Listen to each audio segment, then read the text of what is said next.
Welcome to BMV Manhwa, your favorite place to watch manhwas. Don't forget to like, comment and subscribe if you enjoy the content.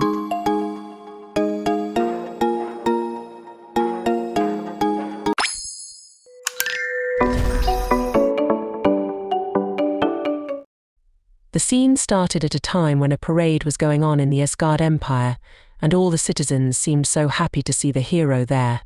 They all cheered for the hero of the Asgard Empire. On the other side, two kids were running, and the girl asked her brother to slow down. But the boy replied to hurry because the parade would end. The girl replied that she was so tired. The boy stated that he had told her that they should hurry. He had just seen that a man wearing a black coat and hiding his face had also passed from there. The boy was stopped, and as the girl came to him, she said that she was trying to make him stop, but why wasn't he stopping? The girl then stared at the man in black and said that the parade was going on in the other direction. The boy replied to her not to stare at that black man because he was the dark mage. The girl questioned what that was. The boy replied that the man had been cursed. The scene shifted to the castle where a pretty lady was waiting for someone, and just then, the man in black arrived there. She looked at him and said that so Kim had returned.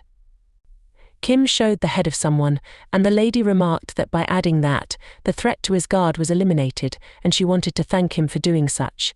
He replied that it was enough, and she just had to fulfill her promise. She said that she recalled her promise, so not to worry. He then took off his head cover, and the lady said something to him again, but didn't give him the job of being a dark mage because she disliked him. He replied that he disliked her so much that he could die there. The lady said that Kim had worked so hard for that empire by hiding, so she was grateful, and he had accomplished more than enough to change the biased opinion of the dark mage in his guard. She asked him again if he really wanted to get back to his original world. Kim agreed and asked to let him go back, as using him to that extent was enough. She replied that if he were to stay behind for the sake of the empire, she promised that he would be rewarded for all the ill treatment he had received thus far. He suggested stopping the act. She asked what he meant by acting and insisted that she was only being sincere. He asked what she would give him in return. She asked him to pardon her and define that. He replied that she brought him there forcefully, used him as a slave, and now wanted him to stay behind to do such things, so he was only asking what she would give him in return. She replied that if he stayed in the empire, she would provide him with whatever he wanted, and if he wasn't present there, it would be a problem for the empire. Kim asked for Korean fried chicken and jokbal. The food he received there was all disgusting. She only fed him high-calorie biscuits, which weren't considered food, and how did they expect him to live there when they were feeding him like trash? She replied that they would try hard to improve that. He said to keep his request in mind and bring him a monstrous PC with incredible specs and the fastest internet connection. He wanted to collect the reward for the game Goldie Game Dungeon Power Fighter as a human user, so just give him that. She stopped him and asked if he couldn't ask for something from the Asgard Empire. Being so frustrated, she agreed to start his return ceremony. As they got to that place, he commented that it had been a very long time since he came there, and there were lots of memories he never wanted to see again. The lady asked him to stand in the middle of the summoning seal from the place where he was summoned there. He did so, and she started the process, saying that she would release the protection of the saint first.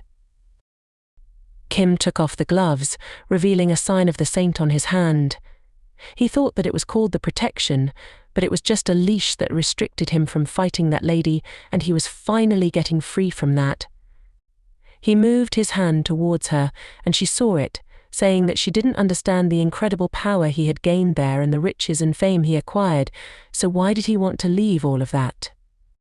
He replied to just mind her own business, and asked if she wasn't concerned at all, and once that was fine, she could die by his hands. She asked if she would willingly accept that since he started it all. The protection had been undone, and he could kill her if he wanted. Just as the sight was removed, the lady continued that if Kim had no desire to kill her, she would start the next stage of the ceremony and remove the powers he gained in his guard. That would be dangerous if he traveled through the dimensional portal with the powers from there. Kim used some violet rays to grab the lady, and she asked him the meaning of that. He replied that did she know how hard he worked to get those powers, and did she really think he would leave them behind? Giving up on all his powers was a lie. She just fell there and thought that she understood what he was plotting, but he wouldn't be able to activate the dimensional portal with dark magic. However, she saw that he opened the dimensional portal on his own. She tried to stop him and said that he couldn't attempt dimensional travel. Kim replied that he knew, and that's why he had practiced that over 1,000 times and reached the peak of his dark magic powers. They were so strong, why did they divide the magic into dark and light? Because that was all the same. He had something to give her before he left, and that was the pleasure of knowing her. But let's never meet again in the future. She tried to stop him, but he got inside the portal and disappeared from there. The lady became so angry and said that did he think that she wanted to enjoy that? Kim was transferred back to his original and modern world and found himself in his room. As he arrived, he saw his phone and touched it, stating that he missed that sensation. It was indeed his phone, and he was finally back from that hellhole. He was so excited that he had returned. However, he discovered that there was no network on his phone. In that locality, there were some soldiers who were chasing something. One of them asked if it was headed in that direction. The second one agreed and said that the observer had directed them. Then he asked what that nonsense thing was and why the head dispatched regular soldiers like them.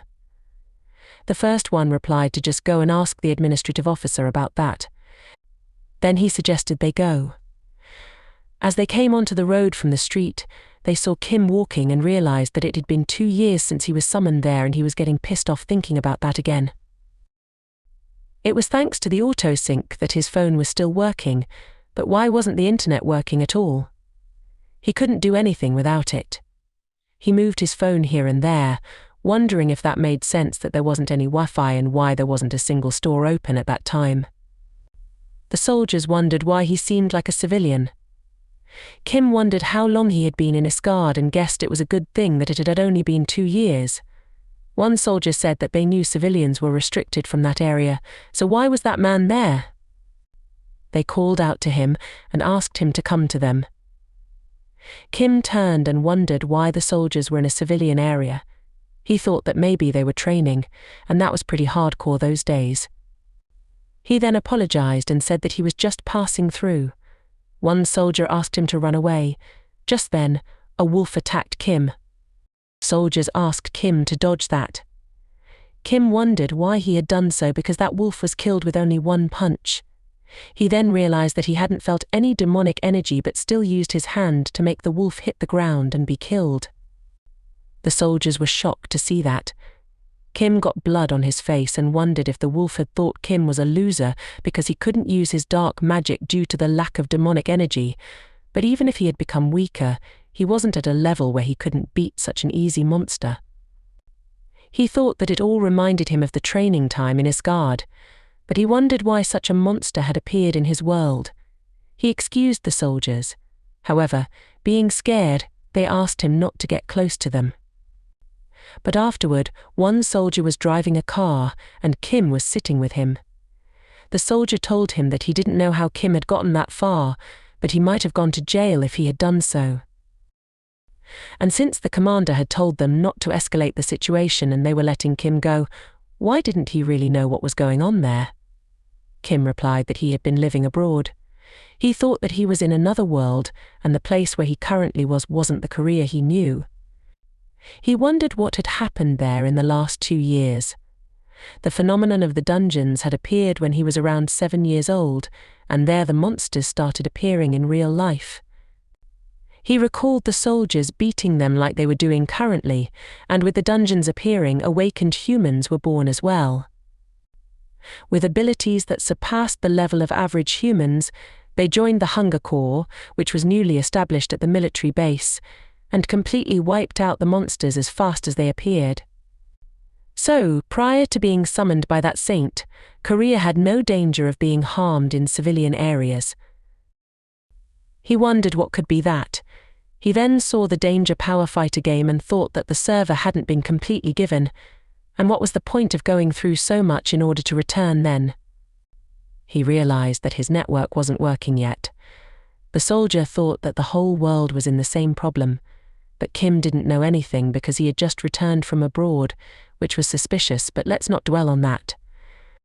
Kim called him and asked if the people had evacuated safely, like the game developers, and did he think it was still possible to get a job in those days in a game company. He also questioned why the buildings were destroyed, like the storage system, and what had happened there, as it seemed like a mess. The soldier replied that he would tell Kim all the things, and although he might not look like it, he had an A in monster theory and dungeonology from studying at the university. Kim questioned if such things were taught in university.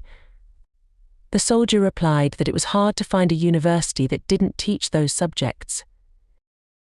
The soldier explained that the situation was bad because of the weird phenomenon that had spread from dungeons 2 years ago.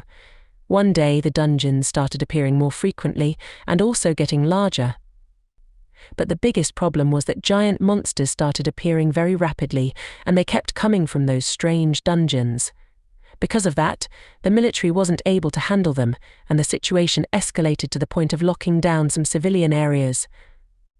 Since then, the military had been trying lots of different ways to fight back against the monsters. Kim was confused to hear that. And then the soldier asked Kim his age. Kim replied that he was 21. The soldier said that he would enlist soon, and half of his 20s were about to evaporate into thin air. Kim asked if it wasn't 5 years for the Hunter Corps and 3 years for the regular troops. The soldier replied that because the situation was getting worse, all the troops were serving 7 years, not just the Hunter Corps, and if Kim was 21, he probably already had the enlistment letter. Kim was shocked to hear that it was for 5 years.